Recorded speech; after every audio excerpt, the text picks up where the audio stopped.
नमस्कार मैत्रिणींनो, सोनाली योगिता लाईफस्टाईलमध्ये मी योगिता तुमचं मनापासून स्वागत करते।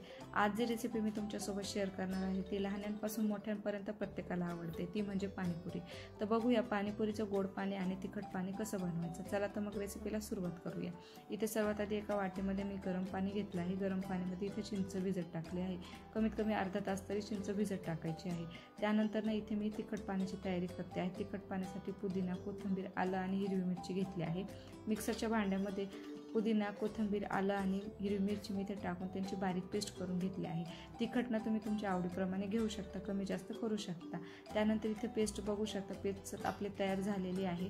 त्यानंतर एका बाउलमध्ये ही सर्व पेस्ट मी टाकून घेतलेली आहे, तुम्ही बघू शकता।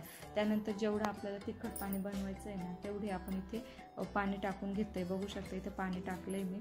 पाणी टाकल्यानंतर यामध्ये मी काही बेसिक मसाले टाकते आहे। सर्वात आधी इथे मीठ टाकलं आहे, चवीपुरतं मीठ टाकल्यानंतर इथे मी चाट मसाला टाकला। त्याचबरोबर रेडीमेड पाणीपुरी मसाला आणला होता, तोही टाकून घेतला 1 चम्मच। आणि त्यानंतर इथे काळं मीठ टाकलं।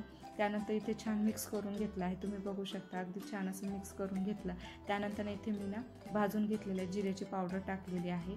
त्यानंतर आंबटपणा येण्यासाठी इथे मी अर्धा लिंबू तो टाकला आहे, तुम्ही बघू शकता। अर्धा लिंबाचा रस मी इथे टाकला आहे। त्यानंतर इथे छान असं मिक्स करून घेतलं आणि आपलं तिखट पाणी तयार झालेलं आहे। आता आपण इथे गोड पाण्याची तयारी करूया। गोड पाण्यासाठी इथे बघा, आपण जी चिंच भिजत टाकली होती ती मी मिक्सरच्या भांड्यामध्ये टाकून त्याची छान अशी बारीक पेस्ट करून घेतली। त्यानंतर एका पातेल्यामध्ये जेवढं आपल्याला गोड पाणी करायचं तेवढं इथे मी पाणी टाकते आहे। पाणी टाकल्यानंतर जेवढं आपण चिंच घेतलंय त्याच्या दुप्पट मी इथं गूळ टाकते आहे। गूळ टाकल्यानंतर गूळ विरघळून घ्यायचा आहे आणि गूळ विरघळत असतानाच त्यामध्ये जी चिंचची पेस्ट आपण दळून घेतली होती ती टाकून घ्यायची आहे। ती टाकल्यानंतर हे छान इथे मिक्स करून घ्यायचं आहे। त्यानंतर यामध्ये चिमूटभर आपण लाल तिखट टाकणार आहोत। लाल तिखटमुळे आपल्या चटणीला छान असा कलर येतो। त्यानंतर इथे भाजून घेतलेल्या जिऱ्याची पूड मी टाकते आहे। पूड टाकल्यानंतर आपण गूळ विरघळून घ्यायचा आहे, तुम्ही बघू शकता। आपला गूळ विरघळला आहे आणि आपल्या चटणीला छान अशी उकळी आलेली आहे।